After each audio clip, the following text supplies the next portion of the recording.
গরিবকে দিয়ে দিতে হবে। অথচ মাহফিলের সময় আমাকে হুজুররা যদি গ্রামে বাঁশ কাটতে যায়, যাইয়ে যদি কয় কাকা আপনার জাকাতের বাঁশটা দেন, কয় আসো বাঁশ দিবানি, আহিয়ালা বাঁশ দিবানি, বাঁশ দেয় না, আহিয়ালা বাঁশ দেয়।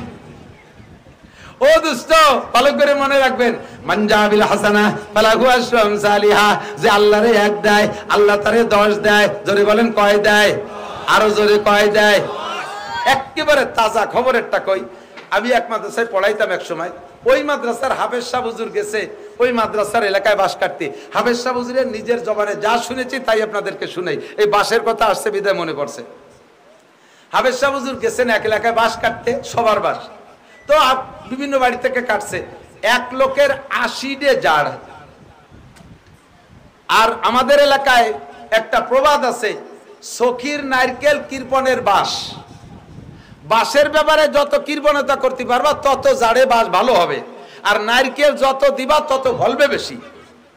উনি এই সুন্নতের পর আমল করে 80 জাড়ের থেকে কেউ এখন কুঞ্চিও দেয় না।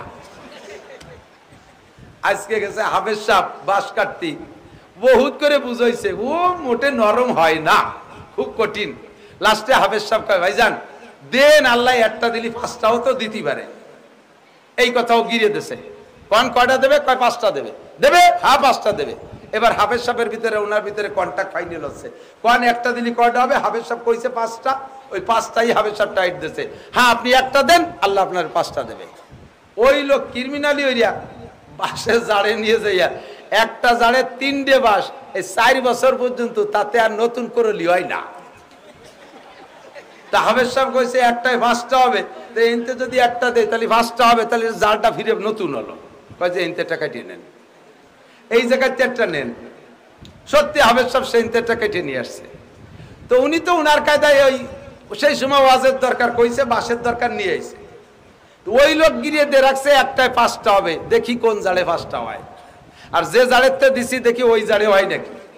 আল্লাহর এমন কুদরত, 3-4 বছর করলি হয় না, 3 বাঁশ নিয়ে খাড়াই রয়েছে। এই বছর সেই জাড়ে 5টা করলি বেরোইছে। করলি বোঝেন তো, বাঁশের চারা, এই 5টা বের হয়েছে।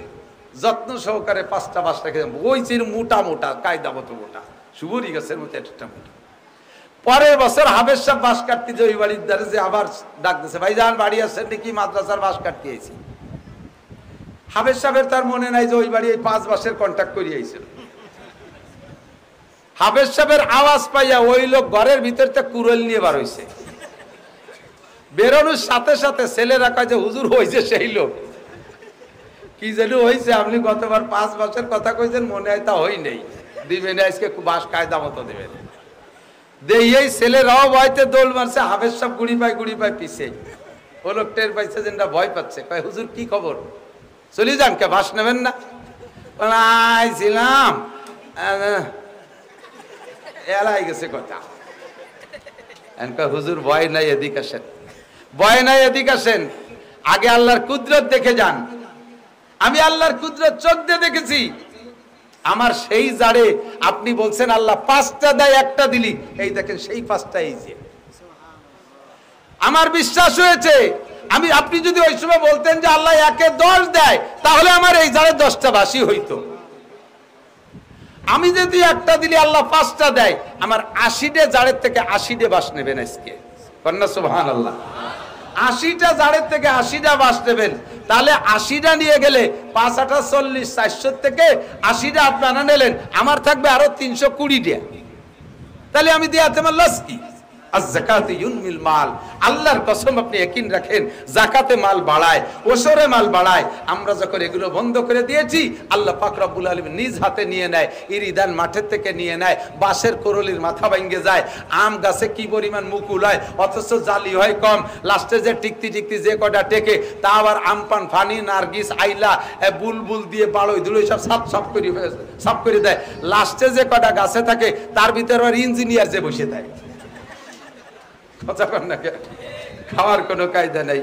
অযাকাতু মাগরামা, কিয়ামতের আলামত। উম্মত যখন যাকাতের জরিমানা মনে করবে। আমরা সব জায়গার যাকাত দেব তো ইনশাআল্লাহ? ফসলের যাকাত দেবেন তো ইনশাআল্লাহ? হুজুররা পাট কালেকশন করতে আসে, কোন পাট দেয় জানেন? ভালো ভালো সোনালি আঁশ, যেগুলো সোনালি আঁশ এক জায়গায় রয়েছে, সেদিক হুজুরকে নেয় না, কুষ্টা আছে এক জায়গা কয়টা, গোড়ার কুষ্টা। এক কবরের ভিতরে 40 কবর দেশে, লাস্টে আলকাতরার মতো হয়ে গেছে পানি, ওর মধ্যে যে পাট জাগ দেশে সেই পাট কয়টা বাইসিয়ে এনে ধুইছে, মহিলাকে চুলির মতো দেয়া যাচ্ছে, যাও ওই জায়গাতে 5 মুঠা নিয়ে যাও। আল্লাহ কয় আগামী বছর পাট ভিজেই দিছিস, তোর এলাকায় পানি দেব না। ভালো পাটগুলো বেশি আমার মৌলবীকে এরকম আগাইলে পাট, এরকম কি বলা হয় গুড়ার কোষ্টা দিয়ে তুমি যাকাত আদায় করতে আসো, হবে না। লান্তারালুল বিররা হাত্তা তুনফিকু মিম্মা তুহিব্বুন, যতক্ষণ পর্যন্ত তোমার ভালোবাসার মাল দান না করবা ততক্ষণ তুমি নেকি পাওয়ার আশা করতে পারো না। এই যে কালেকশন, এদিক দেখেন, এই ব্যাগ নিয়ে কালেকশন করছে না ভিতরে, যাইয়ে দেখেন গে কত রঙের টাকা ওই ব্যাগের মধ্যে আছে। আমি এর খবর জানি, মাঝে মাঝে কোনো কোনো এলাকায় বক্তারা এগুলো জানে, রাজবাড়ি এলাকার মাহফিলি গেলে এই মাঠে যা কালেকশন হয় ওরা গোনে না, ওই ব্যাগ ধরে হুজুরে দিয়ে দেয় যে হুজুর আপনি বাড়িতে গুনে দেন। এইরকম ছেঁড়া টাকা যে কি পরিমাণ, ফকিরি নেই নাই, বাসালা নেই নাই, খিয়ালা নেই নাই, এ জায়গা গেছে অন্যাসে ছেড়িয়ে দিয়েছে, যাক পকেট সাফ হয়ে যাক, এই আলাই বেলায় দিয়ে। আবার নেকির আশা করো, ওয়াযাকাতু মাগরামা। 4 নম্বর তো এই আর কথা বলবো না, এদিক থেকে 4 নম্বরে কিয়ামতের আলামত তুল্লিমা, এই কথা কইছ কেন, অতুল্লিমা লিগাইরিদ দ্বীন। মুসলমান দিন শিখতে চাইবে না, জেনারেল শিক্ষার পিছনে সন্তানকে নামাই দিবে। দিন শিক্ষাকে তারা ফকিরি বিদ্যা মনে করবে, অপমানী মনে করবে। ছেলেরে মাদ্রাসায় দিলে অন্য মানুষে তারা ধিক্কার দেয়। ধিক্কার কোন স্কুলের মাস্টার, কোন স্কুলের একটা ছাত্র ক্লাস 5-এ স্কলারশিপ পাইছে, ছেলেটা বড় মেধাবী, গড় নাম্বার পেয়ে গেছে 99, ছেলের স্কুলের স্যাররা তাকে দিয়ে বড় আশা করে। এই নাম্বার শুনে আত্মীয়স্বজন সবাই তাকে দিয়ে আশা করে। ছেলের আব্বা নিয়ত করেছে আমার ছেলেরে মাদ্রাসায় দেব। এদিক দেখেন, মাদ্রাসায় দেন আপনারা ছেলেদেরকে, কোনটা দেন মাদ্রাসায়, যেটা একেবারে আকড়াই বাকড়াই উড়ে বাদামিয়ে আসুচা আপাও দোয়া বুনো বাদামিয়া বিয়াদবের গুরু, দেশের ওর স্যাঙ্গা ঠেলায় দেশে আম থায় না, ওরের মুরগি চুরিয়ে রে খায়, কেউ তার সাথে না পারিয়া প্রাইভেট মাস্টারে মারছে, প্রাইমারির মাস্টারে মারছে, ওকে কয়বার বেটারে বাইরে দূরিয়ে সেইটি হয়েছে সবচাইতে বদমাশ, সেইটিরে নেমাজে হুজুর, এটির হক্কানি হুজুর বানাই দিয়ে।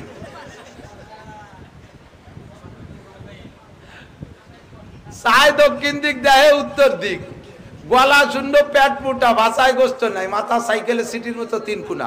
এরে ভাটা তুমি হক্কানি হুজুর হয়ে এসো। জন্ম অন্ধ, মা বাইর পেটে থেকে দুনিয়া দেখতে পারে নাই, মারও দেখতে পারে নাই, সেই ডেরে পাঠাইছে 30 পারা হাফেজ। অতি অন্ধ হাফেজ দেখছেন না, বহুত দেখছেন না, আজীব কারবার।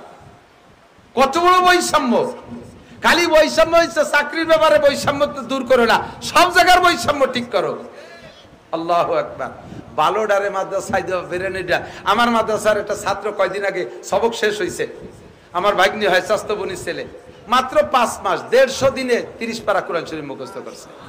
8 বছর বয়স, মাত্র 8 বছর বয়স, তার নামটাও কইতে পারে না ভালো করে, এমনই এমন এত ছোট মানুষ, মাত্র 5 মাস সবক পড়ছে, 30 পারা কোরআনের হাফেজ।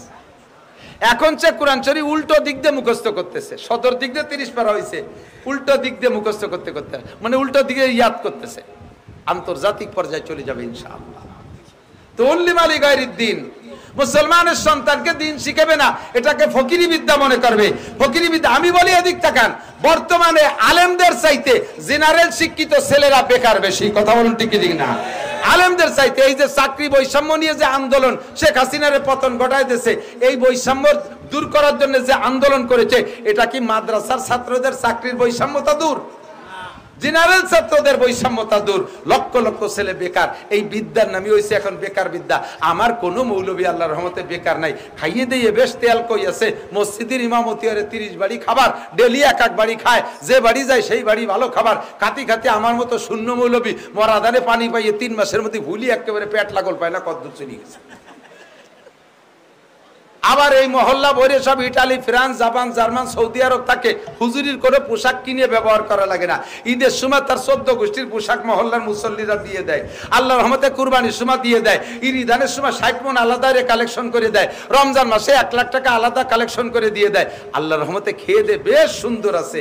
অথচ এই বিদ্যারে বানাইছে ফকিরি বিদ্যা, এই মনে করে ছেলে মেয়েদেরকে জেনারেল পড়ায়, মাদ্রাসায় পড়াবে না। এর নাম হলো কিয়ামতের আলামত। 4 নম্বর তুল্লিমা লিগাইরিদ দ্বীন। ও আতার রাজুলুম ইমরাতাহু আক্কা উম্মা, কিয়ামতের আগে এমন হবে ছেলেরা পুরুষরা তার স্ত্রীর ভক্ত হবে, স্ত্রী যা বলবে তাই শুনবে, সে যেটা বাজার করতে বলবে বলতে দেরি আনতে দেরি নাই, সে শুধু গুনগুনি করতে যে দেরি, যেখানে পাক সেখান থেকে নিয়ে আসবে। আর মা একখান কাপড়ের জন্য বছর বইয়ে গ্যাঙ্গায় মারে ধমক দিয়ে কয় খালি কি আমি তোমার ছেলে, আর নয় তাকে কইতে পারো না?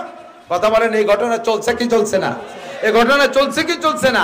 এটা হবে না হচ্ছে, এটা হবে না হচ্ছে। সব জায়গা মহিলাদের মাতুব্বাড়ি। আপনার মারে আপনি কাপড় কিনে দেবেন, আপনার বোর কাছে শোনা লাগে, এরকম ফ্যামিলি আছে না নাই? আপনার বাপরে আপনি লুঙ্গি কিনে দেবেন, আপনার বোর কাছে শোনা লাগে। ছেলে কত বড় কপাল পোড়া, বিদেশে যাওয়ার সময় সাউরির নামে অ্যাকাউন্ট খুলে তুই গেছে। জোরে কোন সুবহানাল্লাহ। এ কথা কয় না কি বিল্লাহ? আছে না নাই? হুজুর এই চারটে এক পর বলছেন, আতা রাজুলুম রাতাহু আক্কা উম্মা, স্ত্রীর আনুগত্য হবে, মার নাফরমানি করবে। ও আদনা সাদিকাহু আকসা আবা, বন্ধু বান্ধবদের পিছনে হাজার হাজার লাখ লাখ টাকা খরচ করবে, অথচ আব্বার ঔষধ কেনার পয়সা দেবে না, আব্বারে দামি একটা পাঞ্জাবি বানাই দেবে না, আব্বা তবলিগে যাইতে চাইলে টাকা দেবে না, আব্বার প্রয়োজন পরিমাণ খাবার দাবার হাত খরচের টাকা দেবে না। এগুলো সবই কিয়ামতের আলামত। এরপরেও জহারাতিল আসওয়াতু ফিল মাসাজিদ, মসজিদে যাই মসজিদে যাই ইবাদত করবে না, মসজিদে যে কোরআন নাই, মসজিদে যে নামাজ নাই, সময় পাইছে দুই চার টাকা নফল পড়বে তা পড়বে না, বৈশা বৈশা গীবত শিকায়ত করবে। এরে হাসিনারে উঠো খালেদারে ডুবাও, খালেদারে উঠো হাসিনারে ডুবাও। মহল্লায় কে কি অন্যায় করছে সেইগুলো নিয়ে যত দড়ি দরবার, যত গীবত শিকায়তের গল্প চলে, ব্যবসা বাণিজ্যের গল্প চলে, রাজনীতির গল্প চলে মসজিদে। মসজিদের মধ্যে জিকির নাই, মসজিদের মধ্যে ফিকির নাই, মসজিদের মধ্যে নামাজ নাই, মসজিদের মধ্যে তিলাওয়াত নাই, দুনিয়াবি গল্প স্বল্প। কথা বলেন হচ্ছে কি হচ্ছে না? ও জহরাতিল আসওয়াতু ফিল মাসাজিদ। এরপরে হুজুর ভাই আমার দিক থেকে ও সাদাল কবিলাতা ফাসিকুহুম, জায়গা মতো চলে আইছি। এই ও সাদাল কবিলাতা ফাসিকুহুম, কওমের জাতির নেতা হবে ফাসিক। জোরে বলেন কে? ফাসিক কারে কয়? এক নম্বরে নামাজ পড়ে না, দুই নম্বরে দাড়ি কাটে, তিন নম্বরে হারাম হালালের বাসা খুঁটে নাই, সুদে কারবার ঘুষে কারবার করে। কথা কয় না? একে কি কয়? ফাসেক কয়। কি কয়? বউ বাচ্চারে পর্দা করায় না, এরে কি কয়? ফাসেক বলে। এই জাতীয় ফাসেক যখন হবে তোমাদের জাতির নেতা, সাদাল কবিলাতা ফাসিকুহুম, কওমের নেতৃত্ব মেম্বার থেকে নিয়ে সংসদ ভবন পর্যন্ত সব জায়গা যখন নেতৃত্ব দেবে ফাসেকরা। একজন আলেম নির্বাচনে দাঁড়াবে, সে ভোট পাবে না। একজন দাড়িওয়ালা মানুষ নির্বাচনে দাঁড়াবে, ভোট পাবে না। গাঁজাখোর, ইয়াবাখোর, মাগিবাজ, ফাঁকিবাজ, লম্পট, লুচ্চ, দাড়ি কাটা, দাঁড়ায় মতে খাড়ায় গায়, আইটি পায়খানা করে, নামাজ নাই, রোজা নাই, হজ নাই, যাকাত নাই, সুদখোর, ঘুষখোর, দুর্নীতিবাজ, চোন মারা, মন মারা, এই সমস্ত যত বদমাইশ গুলো এরা দাঁড়াইয়া নির্বাচিত হয়ে যায়। এটাই তোমাদের কপাল পোড়ার কারণ। ঠিক না? ও দোস্ত, যাই করি না কেন আমাদের এই বেল্টটা আমলিগির বেল্ট, যথেষ্ট বেশিরভাগ সংখ্যাগরিষ্ঠ আমলিগ। তারপরে অন্য অন্য কম নাই তা না, এর ভিতরে সব দল আছেন, আমলিগ, বিএনপি, জামাত, জাতীয় পার্টি, আটরশি, চন্দ্রপাড়া, মানিকগঞ্জ, সুরেশ্বর, ভোজেশ্বর, ইনায়তপুর, বাহাদুরপুর, শরীয়তপুর, মাদারীপুর, সবপুর, এপুর, ওপুর, সবপুর আছেন। কেউরে আলাদা করে ওয়াজ করতেছি না। এখন বর্তমান যে সময়টা, এটা হলো অন্তর্বর্তীকালীন সরকারের সময়। এই সময় কোনো এই সরকারের কোনো স্থায়ী আধিপত্য নাই। এরা 3 বছর পর নেমে যাবে অথবা 4 বছর পর নেমে যাবে। এদের কোনো মাতুব্বাড়ি ওইভাবে নির্বাচিত সরকারের মতো নাই। এখন আমরা উন্মুক্ত, এখন আমরা ফ্রি। কয় বছর ভোট দিতে পারছেন কি পারছেন না সেটা আমি বলবো না।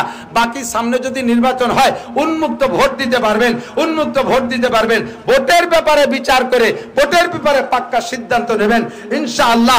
আমি আর জীবনে কোনোদিন ফাসেকের মার্কায় ভোট দেব সিদ্ধান্তে একমত। ফাসেকের মার্কায় ভোট দেব, ওই ফাসেকরে ভোট দিয়ে নির্বাচিত করা মানে দুনিয়ার হায়াত কমায় ফেলানো, কিয়ামতের কাছে টেনে আনা। কথা বলেন ঠিক কি ঠিক না? আল্লাহর কোরআনী আইন এদেশে একটু বাস্তবায়ন একটা বার না করিয়ে দেখি। হুজুররা জীবন ভরে কয়, হুজুররা জীবন ভরে কয় ইসলামী কোরআনী শাসনের ভিতরে শান্তি। এ তো চোখ দিয়ে দেখলাম না, খালি শুনলাম। একটা বার না, one test, only one test, একটা বার আমরা একটু দেখি। কথা বলেন ঠিক কি ঠিক না? আমি আমলিগ বিএনপি দুইয়ে গোষ্ঠীরে বহু পরামর্শ দিছি, তোমাদের এগেনস্টে আমি কেউরে দাঁড়াতে